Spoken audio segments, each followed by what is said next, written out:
60,000 in Australia. They're the Jehovah's Witnesses, and some of you will find them on your doorstep today, devoutly preaching their message and pressing their literature.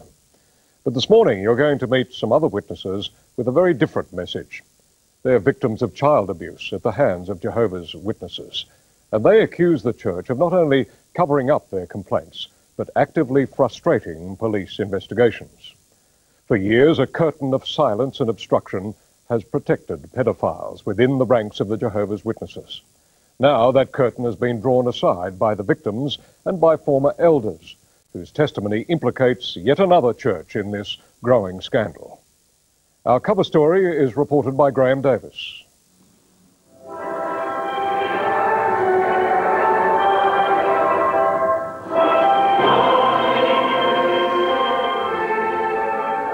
At the Melbourne Tennis Centre, the gods of sport make way for the real thing, as 10,000 voices praise the Almighty.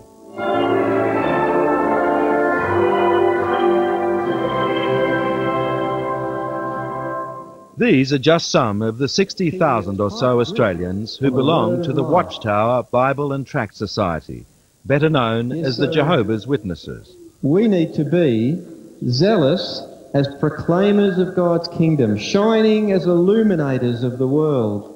They're the clean-cut evangelists who appear at our doors, preaching Armageddon and the paradise to come for true believers. Call back on everyone who shows even the slightest interest, even if we've just left them with a tract. Yet as we'll see, the shepherds, as church leaders portray themselves, have created a hell on earth for some of the most vulnerable of their flock. And they're outlaws in the classic sense, having placed themselves outside the laws that protect children from sexual predators. When it finally dawned on you that what you were witnessing was a policy of covering up child abuse, how did you feel about them? Devastated, disappointed, angry. Today, victims like Natalie Webb speak out for the first time, accusing the church of covering up the crimes against them. She was abused by her own father, Victor, an outwardly respectable member of the Bentley congregation in suburban Melbourne. My earliest memory is having a bath with my father, and he was touching me, and from other things around me, I realised that I would have been about 4. 4 years old? 4, yeah. And how long did the abuse go on for? Till I was just turned 17. 17? Mm-hmm. And presumably it progressed from... just touching to intercourse, penetration. Natalie lived with her terrible secret until she was married, her father beaming like any other on her wedding day. Then, unable to bear it any longer, she told her story to this church elder, Maurice Hadley. Was there any suggestion whatsoever that the police be informed? None at all. The opposite, actually. Maurice said to me that the authorities shouldn't be notified because it would be a bad witness, and that they would be able to handle the situation. So Maurice Hadley told you quite specifically not to go to the police? Yes, and no psychiatrist or psychologist either for me, because I was having difficulties. Why did he ban psychiatrists or psychologists from seeing you? Because they're worldly and they are possibly satanic and could fill my head with rubbish. Incredibly, Natalie's story is the norm, not the exception, for child abuse victims in the Jehovah's Witnesses. Simon Thomas was 12 when he fell prey to this man, Robert Souter, of the Corrimal congregation on the New South Wales South Coast. Even when Souter admitted his crimes to church elders, he was allowed to continue as a Jehovah's Witness. He also continued to molest other children. Was there any suggestion that anybody go to the police over this? No, none at all. My parents spoke to elders locally. They spoke to travelling overseers, and they were told that they shouldn't go to the police, and the best thing to do would be to keep the congregation clean, not say anything, pray more, and leave it to Jehovah.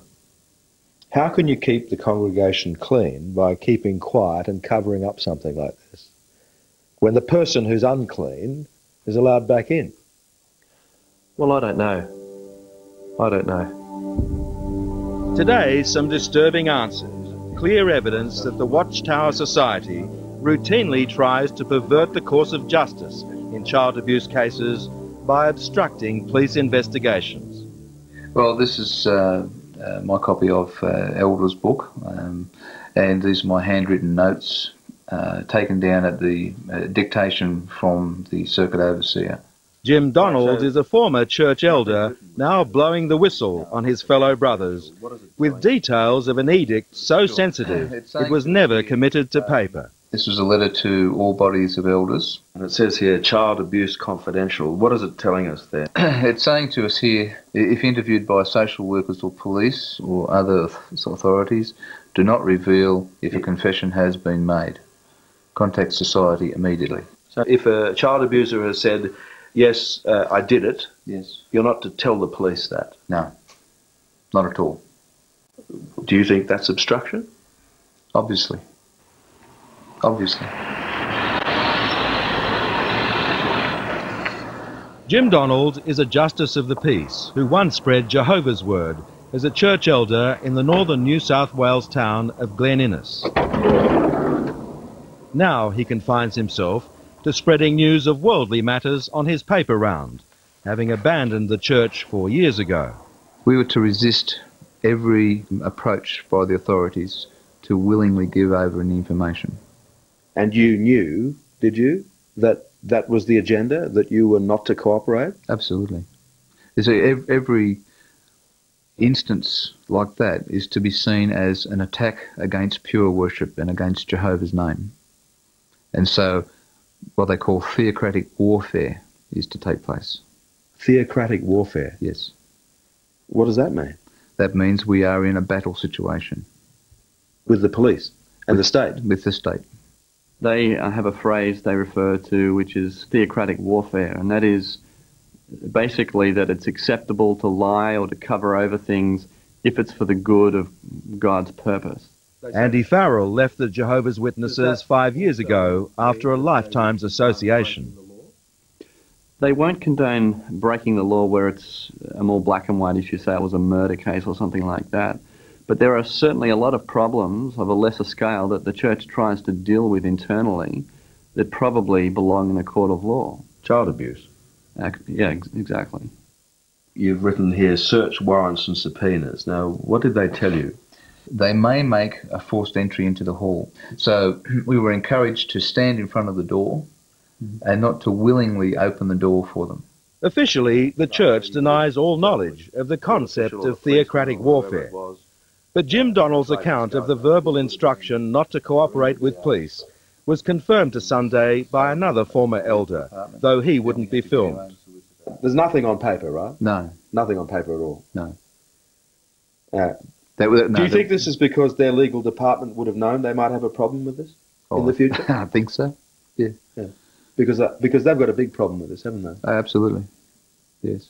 And the man who was once the Society's own lawyer agrees. I think it could have the practical effect of perverting the course of justice. It could? It could have that practical effect.